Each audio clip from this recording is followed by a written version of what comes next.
Hello everyone, it's my pleasure to join you today to talk about Mr. and Mrs. Right. The conversation you want us to have today concerns one of the most important decisions you will ever make in your life. Talking about your spouse, how to choose your husband, how to choose your wife. That is one of the most important conversations you can have. In my books, your spouse is a key success factor in your life.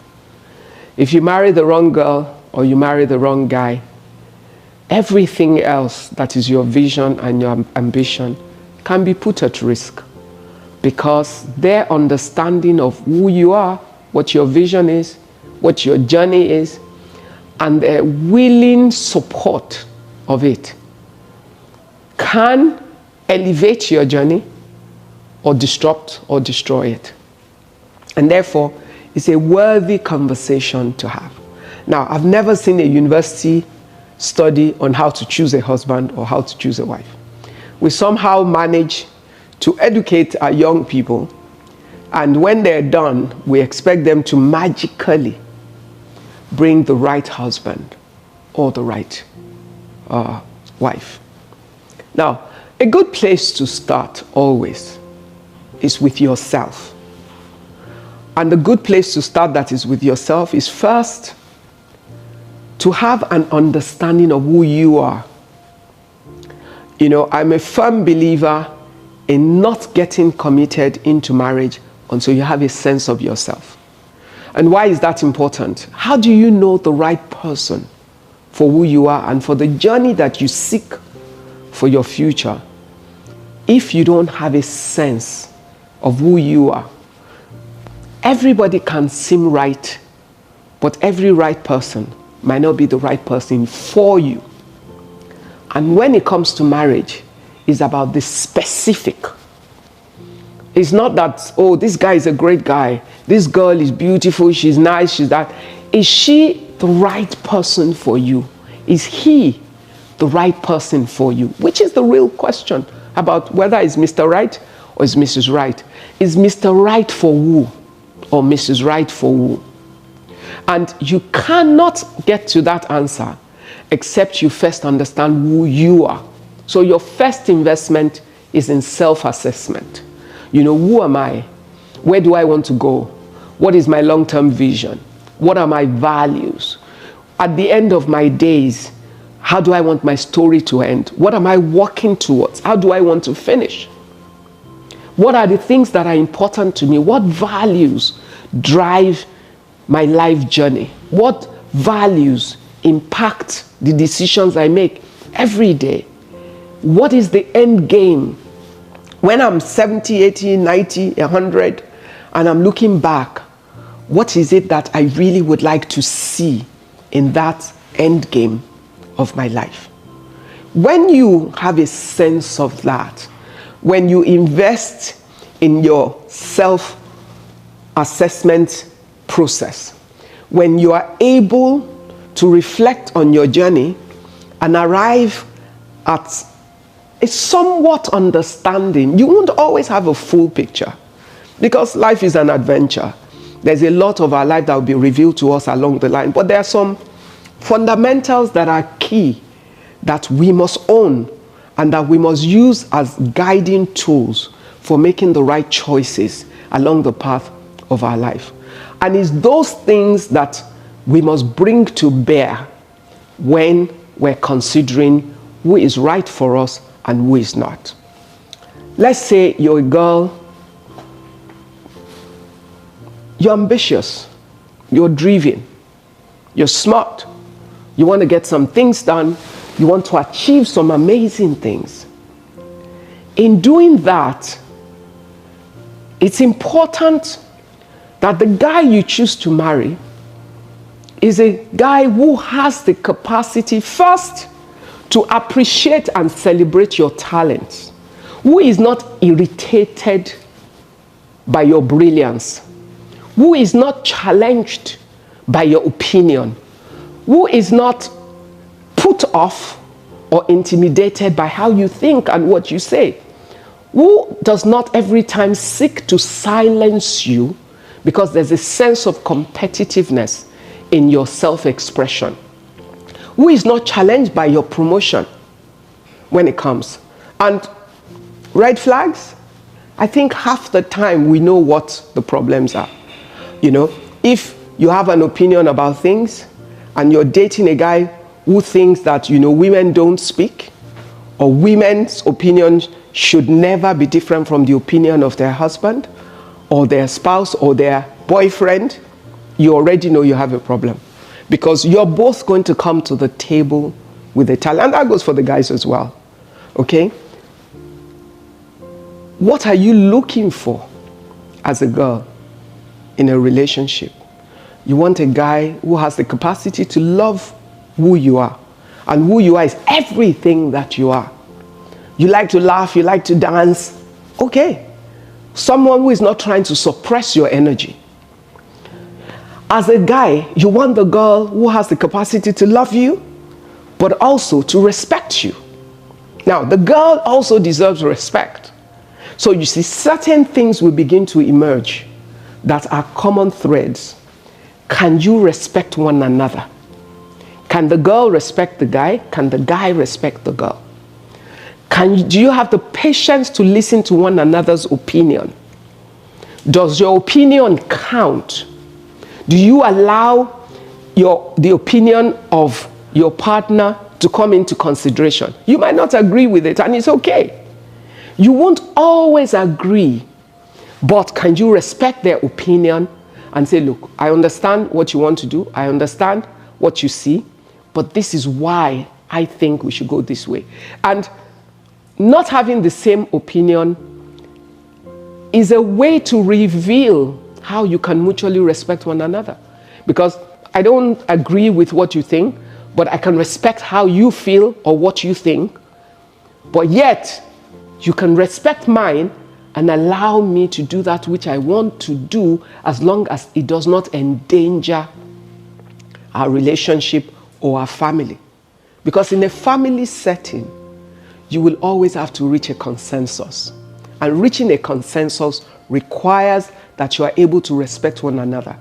That no one is the one that has all the answers.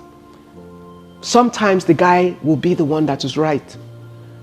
Sometimes it will be the woman who is right. You know, it is in our sharing our thoughts together, thinking together. As they say, two heads are better than one. But it is two heads who have mutual respect for one another, who have the humility of spirit to listen to one another's opinion in order to arrive at a solution or a decision that serves the interest of their union. And in an opinion that serves the interest of the union, sometimes it will be one person's opinion that is overriding. But the question is, once you have decided that this is the way to go, can you submit to that opinion and work together towards it? Can you submit to that opinion and support it, even though it is not your preferred position, but the other party has a strong reason and a viable reason, which might not be your preferred position, but a viable reason that you can respect? What is your attitude to money? In a relationship, you need to understand the attitude of the man and the attitude of the woman to money. You need to understand their financial habits and their approach to financial matters. You need to be able to discuss what your financial goals are, individually and collectively as a family. And how do you respect one another's opinion where your finances are concerned? Must you have a joint account?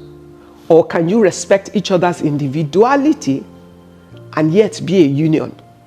Because, you know, it's easy to say, oh, we must have a joint account. Some couples can't manage it well. And there's nothing wrong with that. But it doesn't mean they do not pool finances together for the family, but they come from their individual purses to a collective decision and application.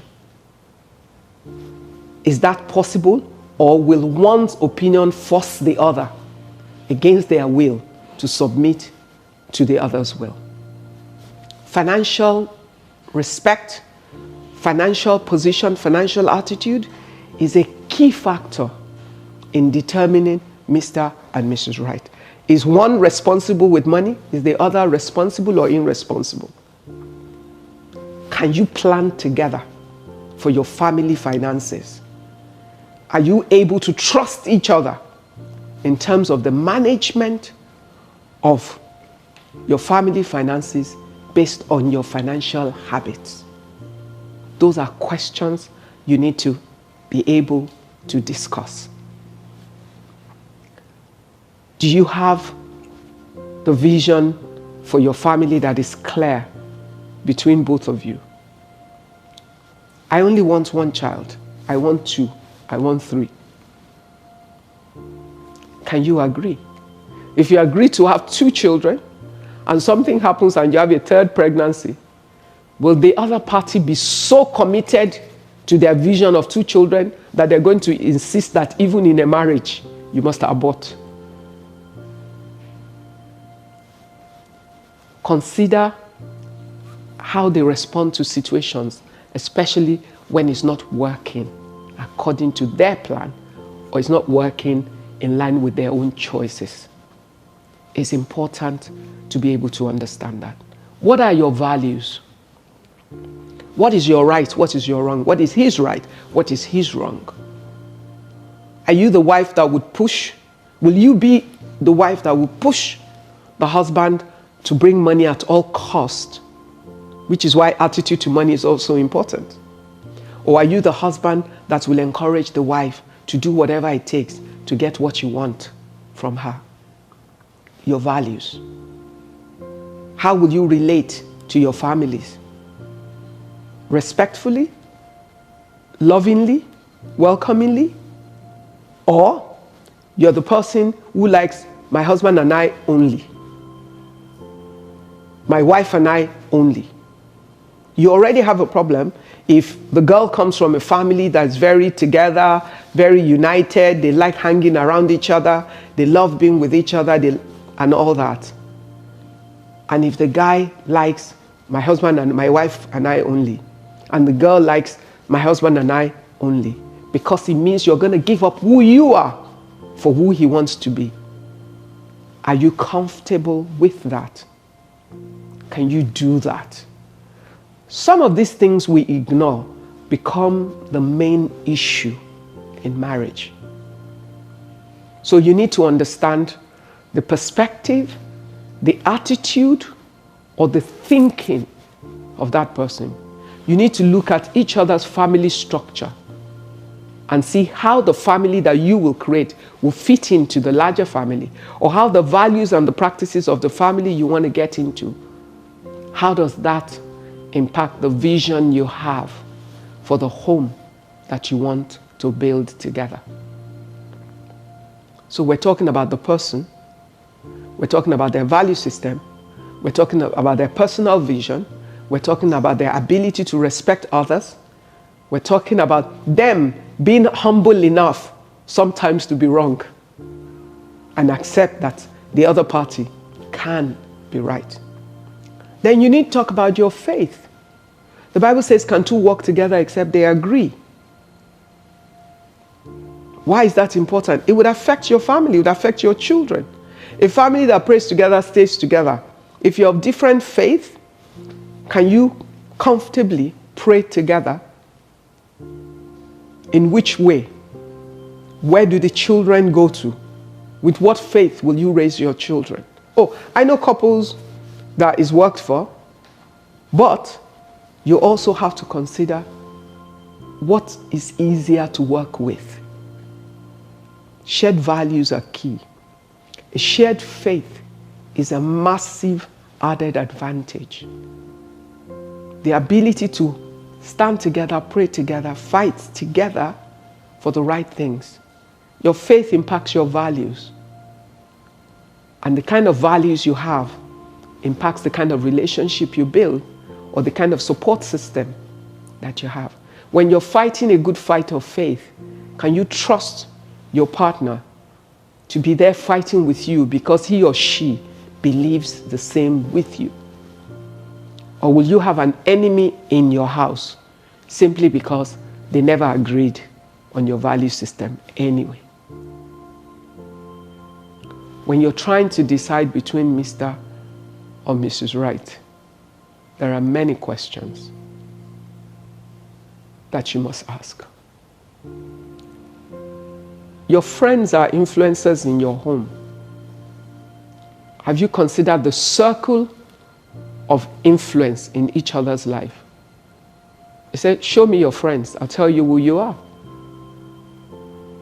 Think of the voices that would speak to him or the voices that speak to her and how they influence her or influence him. Does she attract the right people as friends or hang around the right people as friends? Does he attract the right people as friends?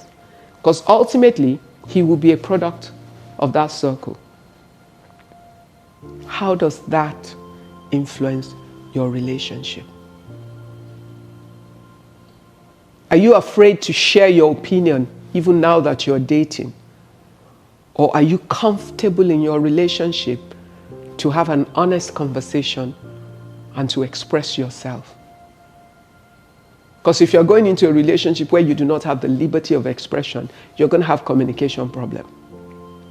And that will ultimately affect your marriage. A lot of questions when it comes to trying to determine. Do your visions align? Are his ways your ways, or ways you're comfortable to live with?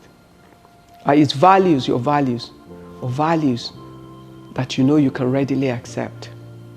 Is his faith the same as yours, or a faith that you know you can be comfortable to walk in and pray in and trust? Is his family an added value to you, or a problem that you're going to be fighting the battle forever? Are his friends great value in his life, or the ones that you're always fighting the wind because of their negative influence? Do his thoughts, his ambition, his vision, do they align with yours? They don't have to be the same. We already know from science, opposites attract. So there will be many differences between you, but are they differences that can work together? Do you both have the maturity to respect each other, respect what each person is, respect the vision, the ambition, and the opinion of one another, and stand together always? Is the guy financially responsible, and is the woman financially responsible? I'm not saying is he a rich guy, or is he financially buoyant? Is he financially responsible? Which means the best of what he has, he manages in the best way, in the interest of the family. It's possible that one of you earns more than the other, but would you work together as a team with mutual respect? Because that's one very thorny issue that rips apart many marriages: money. And having the right attitude to money and having the right approach to it. But most couples do not discuss it. You should. You should have a sense of each person's attitude. You should have a sense of each person's position. Is he a careless spender? Can you trust him with the family money? Can you trust her with the family money?